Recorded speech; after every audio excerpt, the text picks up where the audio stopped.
Hey there, guys. So I want to thank you for taking the time to check out today's live stream. So before we do get started, I usually always share a few sort of reminders with you guys. So the first thing I want to mention is that I still do kind of have a cough, so hopefully it'll be fine. It's slowly, been getting better. If you've watched the last stream, I was kind of struggling. So hopefully it is a little bit better today and I'm able to get through this stream. So yesterday was really good. I didn't really have an issue with it and it's slowly recovering and it's not really been an issue so far today. But I just want to mention in advance if it does happen. So the other thing too is I do want to mention my website, which is bponlinefitness.com. I do have the link here on screen, or I should say the actual address where you can go to the website. So if you're interested in learning more about online fitness coaching, just put in exactly what's here on screen into your browser and it'll take you directly to my website. If you want to get a consultation scheduled, all you have to do is on the homepage of my website, when you go through the link, is there is a button that says join the team, and you click that button and you go through the form and you can fill that out. And I always try to contact anybody who fills out that form within 24 hours. So you can do that if that's something that you're interested in. Another thing I do want to mention is that consultations, any calls that I do to discuss online fitness coaching, all of that is free. I never have a upfront charge for any of that. Any consultation I do is free. So again, make use of that. If that's something that you're interested in learning more about. And there's no pressure, of course, to join. I try to make that a priority with anytime I speak to anybody who is wanting to learn more. I always, there's no pressure, but my main thing is to share what I do have to offer whenever you do a call with me. So definitely check that out. Also, even if you're not interested in the online fitness coaching itself, I do have free resources that I always add to my website. There's a fitness blog that is free to access on my website, as well as, of course, my latest live streams. And you can also sign up to my email list, which you'll get a email newsletter each and every, of course, Monday. And of course, the blogs are uploaded or updated, I should say, every Friday. I try to add to the blog. So I did want to mention that in advance. Another thing too that I have on screen here is I've been working on trying to put my sort of badge that I have from NASM on my website as well as some of my other, some of my content. So if you scan that badge, that'll basically show you my accreditation from NASM. So if you're wanting to, know that I am who I say I am and that I am certified, that is what that badge is for you to scan it and it shows all my credentials that I have from NASM. So definitely check that out anytime, or if you want the link to get access to my credentials, I can send that to you guys too. I'm very transparent when it comes to all of that and making sure that you guys know that I am who I say I am. So I did want to share that as well. That's why if you see that badge on screen, that's what that is that's basically my accreditation badge. So with all that being said, guys, let's go ahead and get started with talking about today's topic, which is on why lengthened muscles benefit hypertrophy. So, we're going to be going over a few different points in this stream, and I think this is a very important topic for anybody. And I know I usually say that in every stream, but even if you're somebody who is a beginner, or somebody, not just somebody who's a beginner, but somebody who is very well versed in weightlifting, I still think that you can benefit from any of these points. I think it helps for us to be refreshed on anything related to, workout performance or performing technique and form because I think sometimes we kind of get into the sort of motion or the I guess you going through the motions, I guess is the best way to say it, where if we're very used to a workout routine and we're very used to, performing workouts the way we have for so long, we sometimes can not be fully aware on if we're actually doing those workouts the best. And so I think a lot of these points, even if you're somebody who is pretty experienced, it does help to take time to really think about these different points that I'm going to be going over today. And this is something that I mention to clients all the time. Even if a lot of times I'll mention to clients, even if you're very familiar with the workouts that you're performing, it helps to always go back and review them. Even though you may feel like you know that workout, sometimes it helps to take some time to go back to look at that workout and then, of course, perform it again and see if you're doing the technique properly. And that's kind of what I'm mentioning here is that it does help to sort of refresh yourself when it comes to different aspects of fitness because fitness itself is constantly changing. There's constantly new, different techniques to learn. And I myself am always learning new things that are happening with fitness. And so, to keep my certification itself, I do constantly have to learn. So, again, I think these points are very important to review, to take note of. So we're going to go over these different points here today. While muscles grow well under the stretch, the science behind stretch-mediated hypertrophy, why partial reps are not all equal, exercise selection for length and tension, why control matters more in the bottom range, and the difference between filling a stretch and creating growth. So let's go ahead and get started with the first point, which is why muscles grow well under the stretch. So if you've watched any of the streams that I've done before, I always mention a lot about the lowering phase in the workout.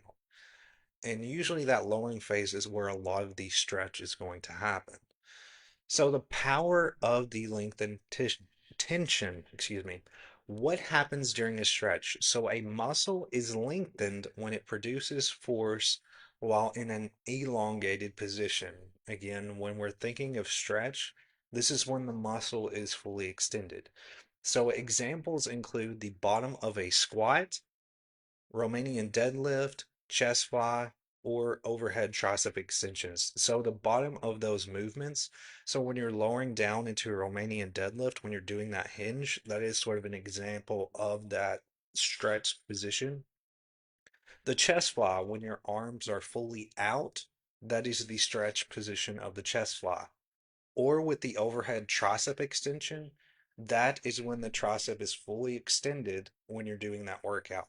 So, any of the positions of the workout, like what I mentioned, your workout goes through three phases where you go through a lifting, pausing, and a lowering phase. Generally, that lowering phase is where your stretching is happening. So, that's sort of the example of how you can identify what is the stretch itself. So these positions themselves challenge the muscle through a greater range of motion. So why does this benefit hypertrophy? And hypertrophy, again, guys, if you're not aware, hypertrophy is basically sort of another term for focusing on muscle gain in particular. So this creates high levels of mechanical tension on muscle fibers. What that means is that more muscle fibers are being activated. Like what I've mentioned, when you slow down and when you focus on that stretched position in the workout, the more you slow down, the more you're activating more muscle fibers that is going to lead to better muscle growth. So and this of course connects to the next point here. It encourages great muscle fiber recruitment. So again, that lengthened position, when you emphasize that more, there's more muscle fibers being recruited in the workout. It also increases the amount of work performed in challenging positions. So you'll notice that when you slow down and when you emphasize the lowering phase of the workout, you you notice basically how much more challenging that is to if you was to rely on momentum, if you were to rely on swinging the weight.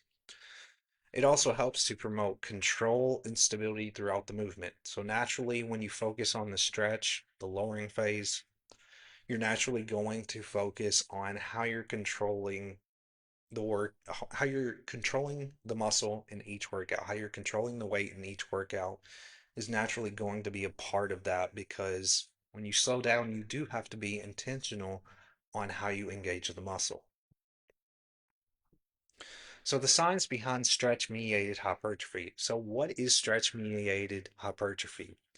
So stretch mediated hypertrophy refers to muscle growth that occurs when a muscle is trained under load while in the lengthened position. So what that means under load is basically the weight. The weight that you're holding is that load, while the lengthened position itself is, of course, self-explanatory where it is when the muscle is extended.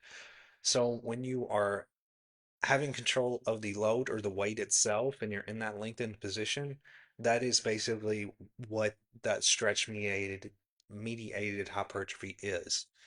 So there's research that suggests that muscles may experience greater growth when significant tension is applied during the stretched portion of an exercise. And that's another thing too that I've mentioned before is when we pause in the workout, or in a rep that we perform in a workout. So, like I've said, you go through those three different sort of phases in the workout, and that pausing is where a lot of that stretch is happening also because you're transitioning between lifting and lowering. So, there's kind of a pause in between there. But two, what you can think about is in that lowering phase, spending more time in that lowering phase is also that form of that stretch mediated hypertrophy where you're really, again, you're holding that load for a longer period of time. So that's what's going to help again with activating more of those muscle fibers and leading to muscle growth. So this principle helps explain why full range of motion training is often superior to partial repetitions for hypertrophy. So what does it mean to, of course, perform a full range of motion versus partial repetitions? So again, like what I've mentioned, a full range of motion itself is basically when you go from start to finish through a rep. So you're going completely through your lifting, your pausing, and your lowering phase without cutting those reps short. What a partial rep means is that you're basically having momentum take over. You're not really slowing down, you're not taking time in the workout. And that's what it basically means when you're doing partial reps is that you're letting momentum take over, you're rushing through the reps, and so your muscle is not fully activated and it's not reacting to what you're giving it. So you want to focus on a full range of motion. Take your time in each phase. And like what I mentioned, the best way that you can do this is counting tempo. Just to give you an example, there's different types of tempo that you can do for specific workouts. And this is probably something I will bring back up in the future because tempo training, tempo is in itself is going to be very beneficial for you, especially in hypertrophy. So just to give you an example of a tempo that you could count. So usually a tempo is separated into three different numbers, and of course those numbers go together with that specific phase. So let's say, just to give you an example, let's say we did a 3-1-2 tempo. So what does that mean? So basically you are focusing on lifting the weight for 3 seconds, you're pausing the weight for 1 second, and then you're lowering the weight for 2 seconds. So you're basically counting the seconds that you're doing in each of those phases. And even if you don't have a specific tempo that you do, it can be very beneficial to basically count the seconds that you perform in that specific rep. So however long you're in the lifting phase, count how many seconds you're in that phase. When you pause, count how many seconds you pause. And then when you lower, count how many seconds you lower. And that's basically what your tempo is. And there's going to be more effective tempos that go with specific training methods. Hypertrophy kind of has its own specific set of tempos. And then if you transition into power, or you transition into, let's say more let's say more stability focus, there's tempos that range depending on what you're focusing on and how much we really want to load the muscle and focus on how long we're staying in the stretch position in the workout. So this is something that I'll definitely dive deeper into to break down more of tempo ranges in workouts that you can better understand. But just so you know, that's basically what a tempo means, is that you're just counting those seconds on going through each of those three phases in the workout. So why partial reps are not all equal? So the position matters. Partial reps performed in the lengthened or stretch position often create more mechanical tension than those performed in the shortened position. So tension at longer muscle length is a major driver of hypertrophy.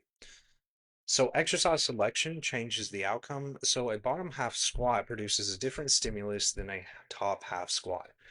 So partial reps. So I just mentioned partial reps being sort of something that you want to avoid. However, in specific cases, it can be beneficial depending on the workout. So you don't want to necessarily focus on partial reps in all situations, but in specific situations, they can be beneficial.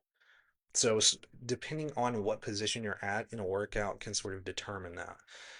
So a stretched position, excuse me, chest fly partial differs greatly from a lockout only bench press itself that's partial. So the goal is to determine effectiveness. Lengthened partials can increase muscle growth, but you have to be strategic again with how you approach those partial reps. Shortened partials may improve pump, metabolic stress, or specific sticking points. So keep that in mind as well.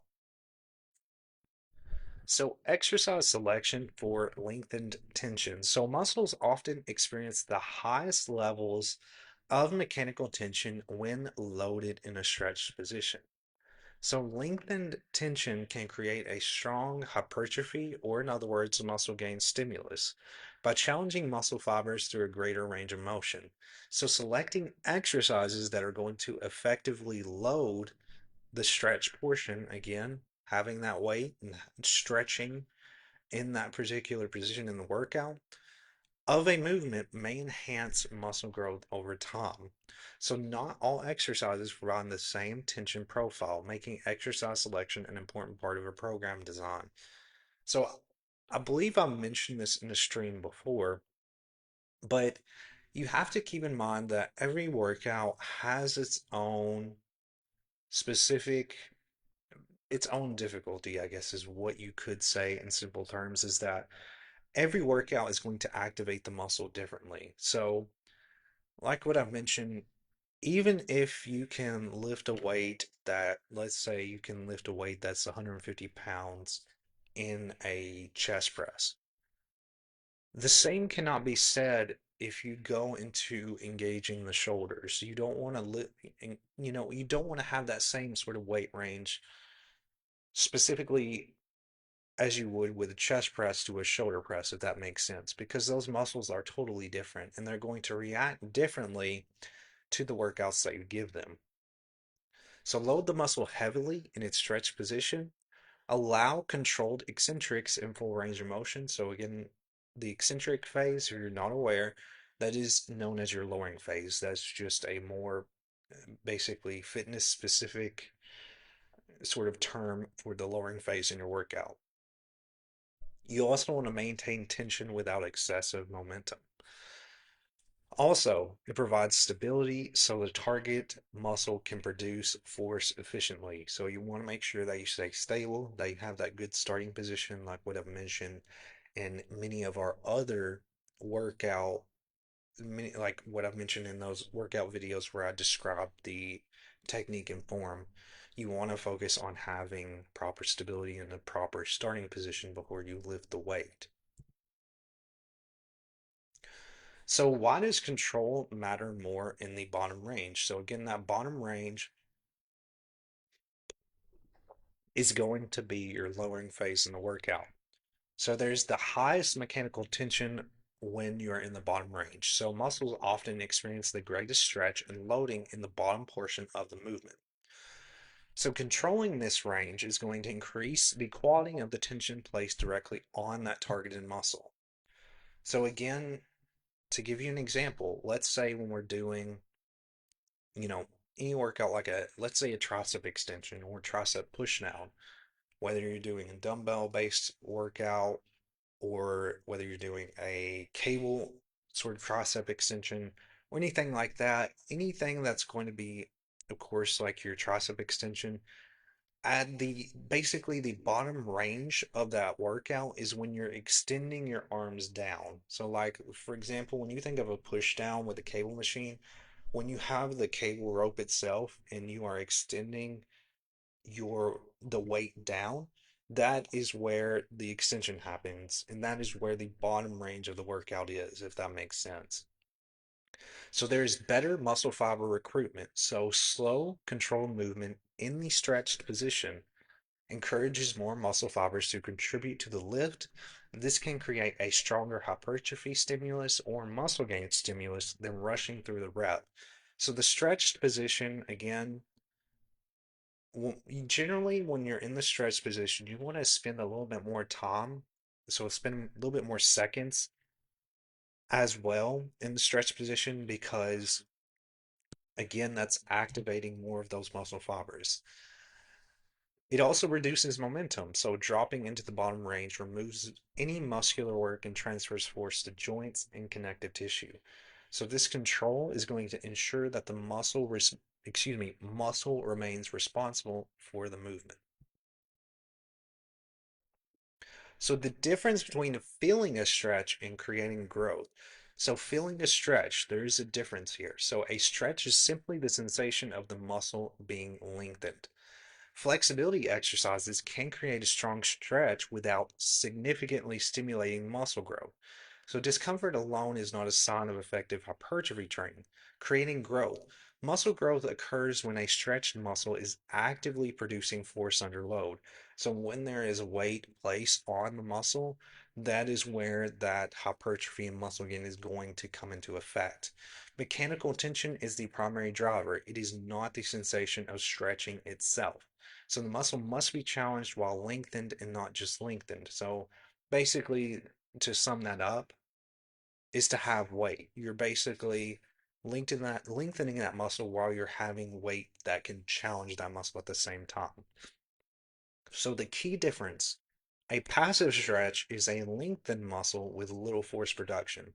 So when we're performing any kind of stretch, like a static stretch, like whether that be, targeting specific muscles before preparing for a workout, that is more of a passive stretch. It's not really, we're not sort of basically creating muscle growth with that position because we are just stretching the muscle. We don't have load placed on it.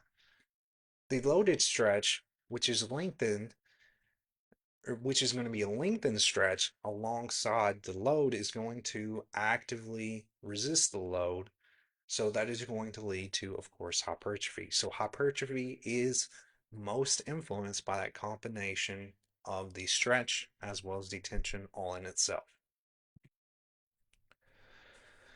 Alrighty, guys. So that is pretty much all I have to discuss with you guys today. Again, I really appreciate your time. I hope that this gave you a little bit of insight on how to approach the stretch position or approaching your workouts in a specific way that can help to lead to overall hypertrophy and muscle gain in itself.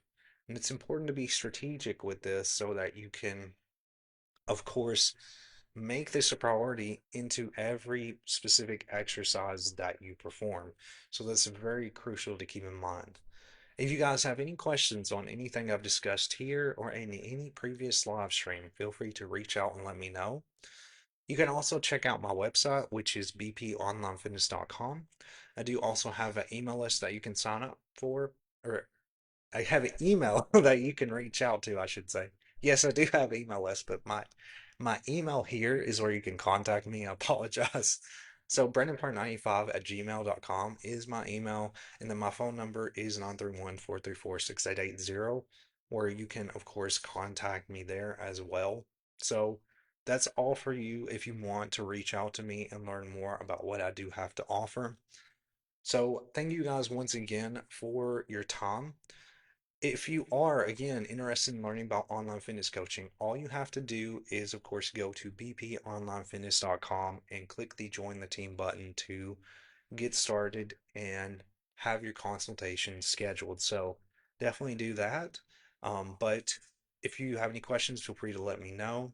And again, guys, I really appreciate your time. And another thing I will say too is that I do these live streams every Wednesday at 12 p.m. Central Standard Time. I will have another live stream next Wednesday. And then I also do TikTok live streams on Tuesday at 12 p.m. Central Standard Time.